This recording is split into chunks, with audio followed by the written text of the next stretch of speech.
From the National Catholic Register, this is Register Radio, bringing light and clarity to the news and topics that affect your life. Pope Leo XIV has completed the first full week of his new pontificate, and there's much to report, much to discuss, and much to analyze. This week on Register Radio, we're joined by senior Vatican analyst and editor for the Vatican and EWTN News, Frank Rocca. Hello, I'm Matthew Bunson, Vice President and Editorial Director for EWTN News, and delighted to join you once again from Rome as the new pontificate of Pope Leo XIV continues. I'm joined this week by, as I mentioned, Frank Rocca, who is a seasoned Vatican analyst, a seasoned Vatican reporter. And Frank, I want to talk to you briefly about your new role in just a second, but welcome. Thank you, Matthew. Always good to be with you. So you have something of a new title. So let's talk briefly about that. Yes, I'm called Vatican Editor. So I'm overseeing a lot of the print content that comes out of the Vatican Bureau, the Rome office, in English. In English, of course, we have many multilingual services, but that's what I'll be doing in addition to occasionally weighing in like this and writing. Well, you've been a Vatican watcher, Vatican reporter for how many years now? Since 2007. So almost, it will be 20 years in a couple of years. Hard to believe. So hard to believe too that this is already your third pontificate, right? Yes, that's true. It is. I mean, I was around when John Paul was Pope, but I really wasn't covering the Vatican. So this would be the third now. That's right. Yeah, and the technology's changed. The popes may change, but the beat in many ways stays the same, doesn't it? Right. I mean, the challenge is usually finding out if something really is unprecedented, because hardly anything is. But technology, certainly there has never been an encyclical on AI, we can be sure of that. Yeah. So there is something unprecedented. It's hard to find them, I know, in the 2,000-year history of the Church. We have the first U.S.-born Pope. That's for sure. Yes, that's right. So give a broad assessment so far of Pope Leo XIV's first week as Pope. Well, one thing that's it's inevitable at this stage in any pontificate that you would be comparing him with his predecessor, especially a predecessor so distinctive and so unconventional as Pope Francis. And it's pretty clear that he's, when it comes to symbolic gestures, he's gone back to tradition repeatedly over and over again, starting with his choice of his name, which we talked about, I think, last week. Mm-hmm. He chose a name of which there had been 13 precedents, but also, just wearing the mozzetta on the loggia. And last week, on Monday, he met the media, and we remember that in 2013, Pope Francis had not blessed the media because he said, I'll give you a silent blessing because I know many of you are not Catholic. And that made some people happy and made some people very anxious. This time, Pope Leo blessed them in Latin. So that kind of thing has been happening, and there are a number of points of distinction. He has paid tribute to his predecessor on a few occasions, but I would say he's done pretty much what you would expect he would do. He hasn't. I wouldn't say that he's trying to suggest that this is Francis too. Right. Including, it was noted last Sunday with the Regina Caeli. That was pretty distinctive. First, he came out onto the loggia the way he did, very dramatically, in white, but then the way he concluded it. Well, he sang. Pope Francis was tone deaf by his own admission, and so he didn't sing in public. Benedict sang, although I don't think he sang the Regina Caeli on Sundays. Yes, Leo has I'm not a musician, but he seems to have a very nice voice, and he did sing. Yeah, and it is noted too by Latinists that his pronunciation, his command of Latin, is more than impressive. Right, and that's telling. I was even told, though we haven't verified this, that he had at some point celebrated the old Mass in private. But if that's true, the mere fact that he knows it would be notable given his age. Right. So what are we to make then of some of his comments at the Regina Caeli and then throughout the week on some of the issues that he's inherited coming in as Pope? I'm thinking in particular of Ukraine. Well, in the Regina Caeli, I mean, he called for peace in Ukraine, which is something that Pope Francis did incessantly. But there was a nuance. He said he wanted an authentic, just, and enduring peace in Ukraine, which is, Pope Francis put the stress more on really peace at any price, because he said, everybody has to sacrifice, and he even at one point said that the Ukrainians needed to raise the white flag, which didn't go very well in Ukraine. And this week he received, later in the week, he received the leaders of the Eastern Catholic churches, and the biggest one, of course, is the Ukrainian Greek Catholic Church, and the hierarchy there led by Archbishop Shevchuk, but not only, he had been at times pretty open about their frustration with Pope Francis, right, because of what they felt was that he was being too pro-Russian or not sufficiently pro-Ukraine. They seemed much happier with Pope Leo. And we know that he also spoke with Zelensky, the head of Ukraine, too. That's right. Right out of the gate, he did a couple of things which could be seen as, he talked with Zelensky, President Zelensky of Ukraine, and then he sent a public message or maybe it was made public, but he sent a message of friendship to Jewish leaders, specifically American Jewish leaders. And we know that in the foreign policy front, there'd been tension between the Vatican and Ukraine, as we mentioned, but also with Israel, because Pope Francis used some pretty strong language, not only in support of the Palestinians, which is traditional at the Vatican, but he said at one point that the Israeli campaign in Gaza was terrorism, and he even said they should be investigated for genocide, which are not words that, especially in Israel, are taken lightly. Right. Yeah, now we had a tweet or an X post that was deleted at some point by one of the officials of the Israeli government. How do you see that playing out? We have this new statement to American Jewish leaders, or to Jewish leaders writ large, but where do you think this could go in the early days of this pontificate with Israel? Well, I suppose if Pope Leo might try to be a little more careful about not seeming to underrate the Israeli position or the Israeli arguments. I mean, it's true that Pope Francis always coupled his calls for a ceasefire with a call to release the hostages that Hamas had taken. He always did that, and Pope Leo repeated that. But I think it's pretty clear that he thought that the Israelis had gone too far. Maybe Pope Leo does too, but he seems to be wanting to make it clear that he values the relationship with Israel and with Jewish leaders. Yeah. And in terms of his relationship with the U.S., I know it's very early days in terms of this pontificate, but this is going to be fascinating from a journalistic standpoint to watch, isn't it? Yes, I mean, it will be from many points of view. I mean, we remember that when he stepped out in the loggia, he broke into Spanish. He switched into Spanish, and he greeted his former flock in Chiclayo, Peru. He didn't greet his compatriots in Chicago, Illinois, and he spoke English the next day with the cardinals. But it was clear that he was speaking to an international group that many of whom don't speak Italian. So I would have a hunch that he'll go to Peru before he goes to the U.S. But yeah, it was interesting. Also, what emerged this week is that one of his brothers is a vocal Trump supporter. And so the Pope has already made it clear that he wants to defend migrants, which is some point of continuity with his predecessor. But it will be interesting to see how he makes those arguments. I suspect he'll make those arguments in a way that might be a little more appealing to Americans who are skeptical, more so than Pope Francis, who said that building a wall is not Christian, and was much more. He might be able to might be better equipped to engage with the arguments of the MAGA people. Yeah. After the conclave, the American Cardinals had a press conference up at the North American College here in Rome. Obviously, they're the center of study for American seminarians, and they were all, for the most part, living up there.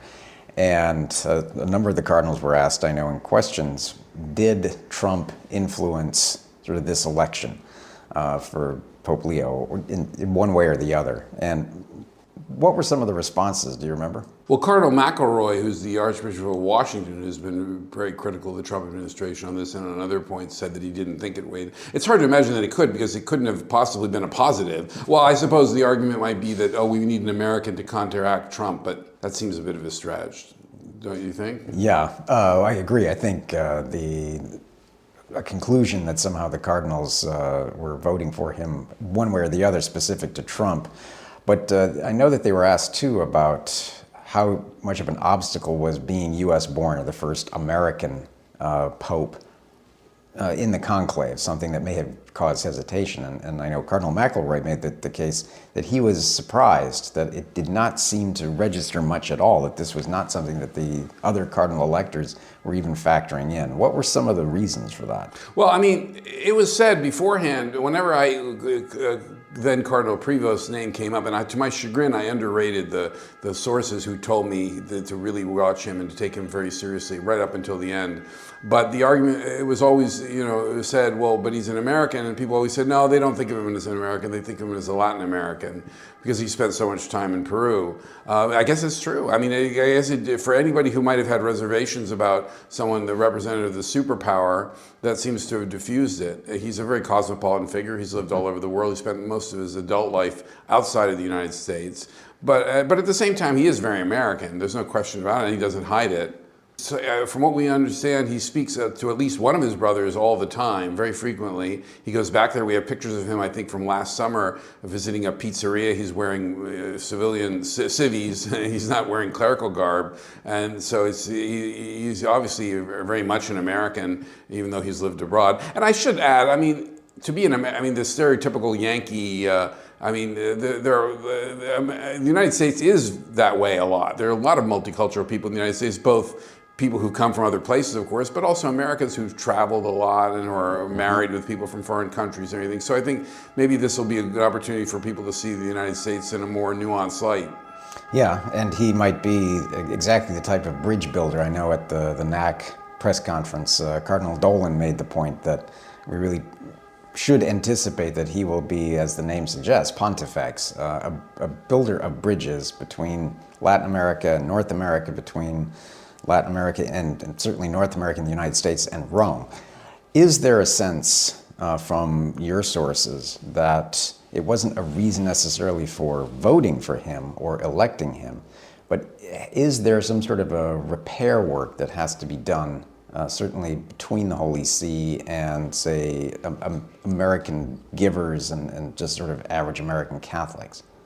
Well, that's interesting. I mean, I think the first thing will be interesting to watch is the relationship between the Holy See and the U.S. bishops. Of course, Francis had certain bishops that were considered Francis bishops and Francis cardinals, but they were in the minority. The USCCB was not getting along very well with Francis. That's pretty clear. We know about the whole tension over Joe Biden and with the question of denying communion to Joe Biden or of censuring him in some way for his being, as a practicing Catholic, but also a supporter of abortion, legalized abortion rights, however you want to say it. But that was, in the end, the Holy See and the Pope's allies, let's say, among the bishops, stopped that effort to try to put Biden on the spot. And they also wanted the bishops to change their public policy agenda, explicitly their statement that the preeminent priority was the struggle against abortion, which the bishops stubbornly stuck to, and I think probably still certainly reflects the majority view there.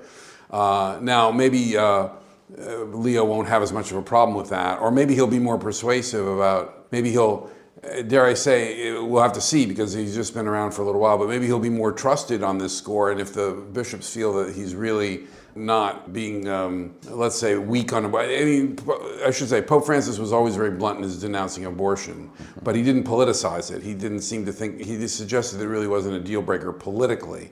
If Leo is more reassuring on that score that, Catholic politicians should not be supporting legal abortion, then maybe the bishops will be more inclined to say, well, okay, let's talk more about migration. They do talk about migration, but they make it as much of a priority. I don't know. That's very speculative, but I think that's the first thing. Beyond the bishops, I guess my hunch is that, it is said, some people say that a lot of conservative Catholics in the United States really resented Pope Francis's emphasis on economic justice, social justice, migration, creation, environment. I don't know if that's true. I think maybe there was more frustration, which they felt he was de-emphasizing traditional moral teaching. Mm-hmm. So again, if Leo is seen as clear and strong on that, maybe it's no problem that if he's resembles his predecessor on those other political, economic issues. Let's hold that thought for 1 second. We're going to take a quick break. You're listening to Register Radio here on EWTN Radio. I'm Matthew Bunson, your host. I'll continue my conversation with Frank Rocca in just a minute.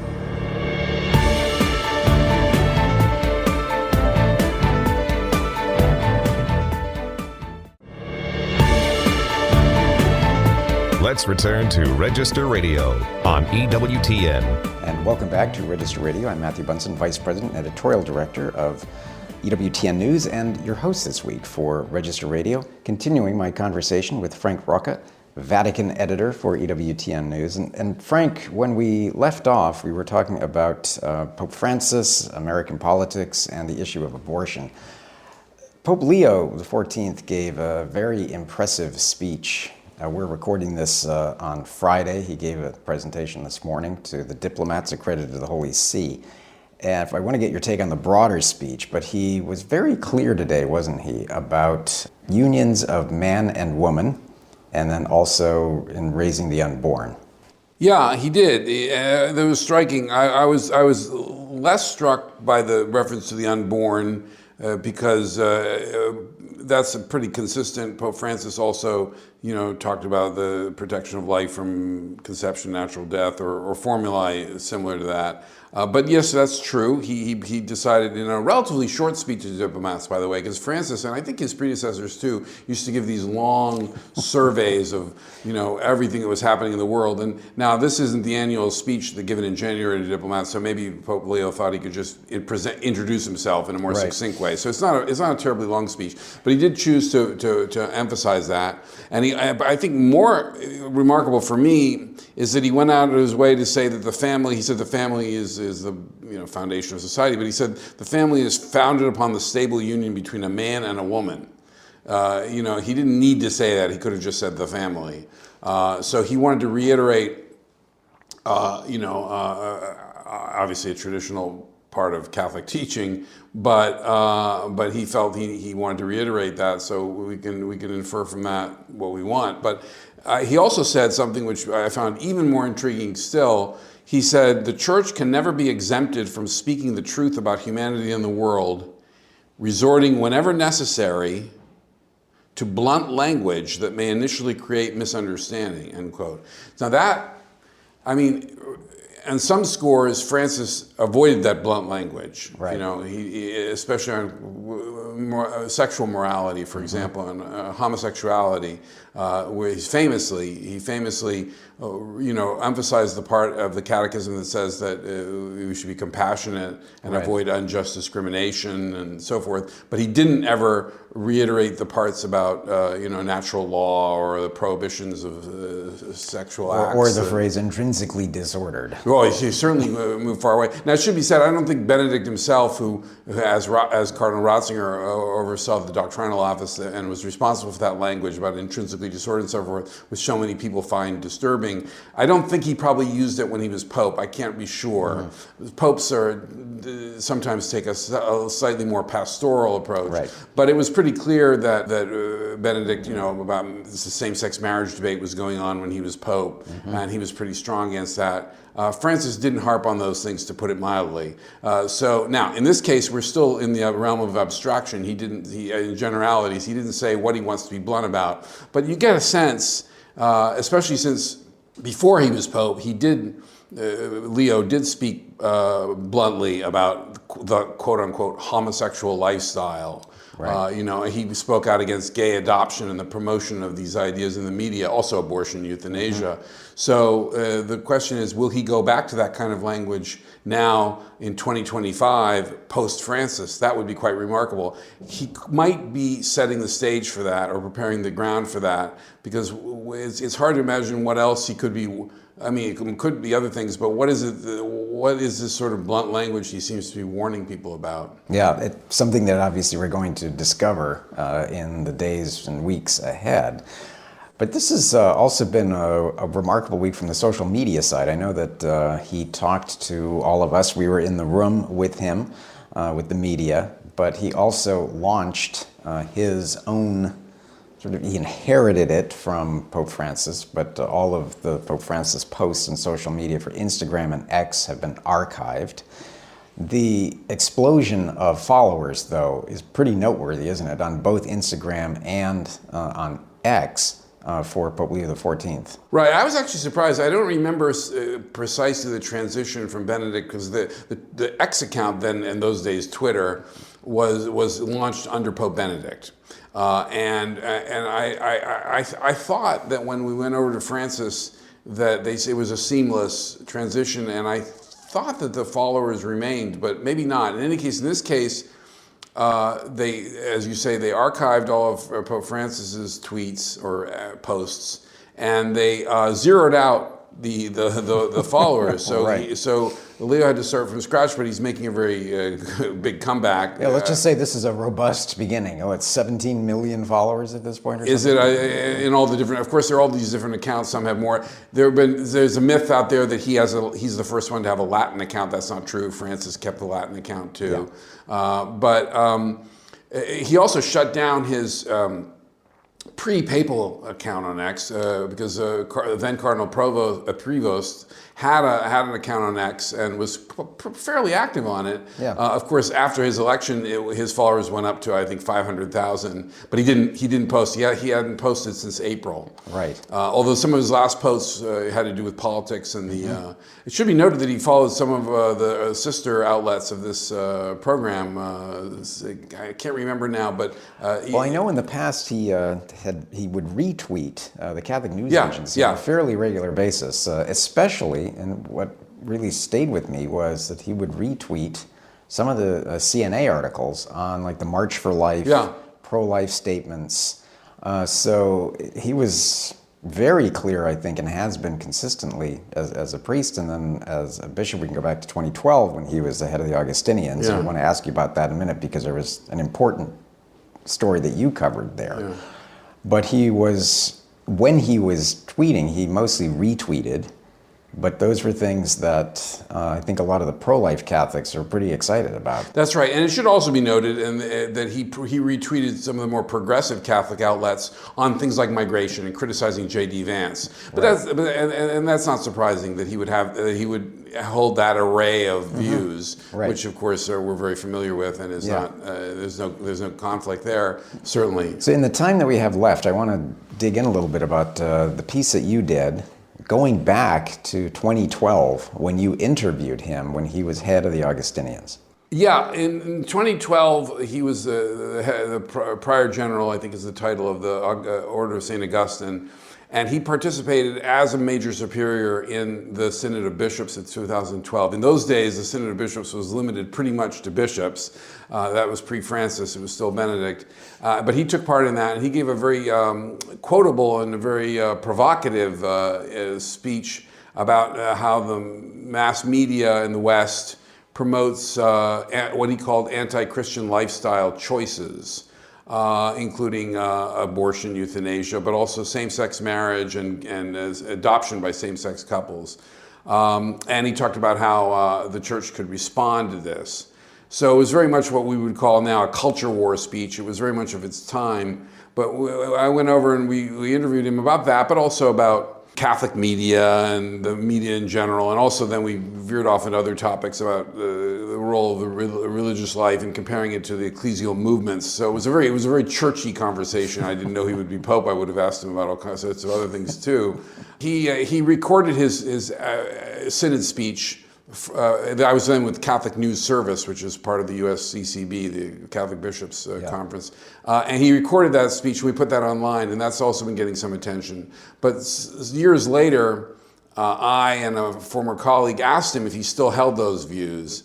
And it wasn't entirely clear. He suggested strongly that Pope Francis had taught us all to emphasize welcoming. Mm-hmm. So even for people, he said, regardless of their choices, people shouldn't be excluded because of their choices. But he also said doctrine hasn't changed. Right. He said doctrine hasn't changed. So the question remains: to what extent, will he resume this kind of discourse that was muted, let's say, during Francis, not only by the Pope himself, but the word went out. I think people inferred that this was not the tack we should take about talking about the culture that hates us and promotes all these terrible vices. And he gave us another clue, as I think we discussed last week in his homily to the cardinals the day after his election, where he did talk about the culture and the society being very hostile to Christianity. Mm-hmm. So it's a hint, along with his comment a week later to the diplomats about blunt language. It's a hint that maybe we're in for a little more sharp talk than we heard under Francis on these issues. Yeah. Well, Frank, very quickly, what are you working on?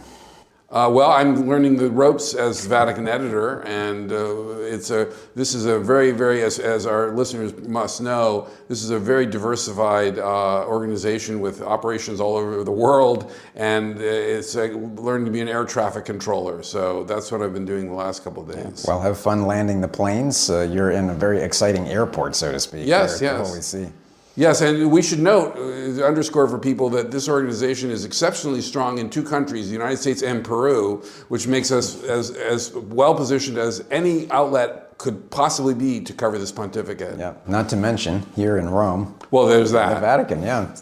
Thanks in part to you. Yeah, the Vatican is part of the key part of the puzzle. Well, Frank, thank you for everything you're doing, and your arrival here in this new role could not have been more propitious. Well, thank you, Matthew. I'm very glad to be here. Well, thanks so much for joining me this week here on Register Radio. On behalf of Register Radio, on behalf of the National Catholic Register, also on behalf of my co-host who has not been able to join us over these last few weeks, Shannon Mullen, Editor-in-Chief of the National Catholic Register, and our producer, Mike McCall. Please, until next week, take care. I'm Matthew Bunson. God bless.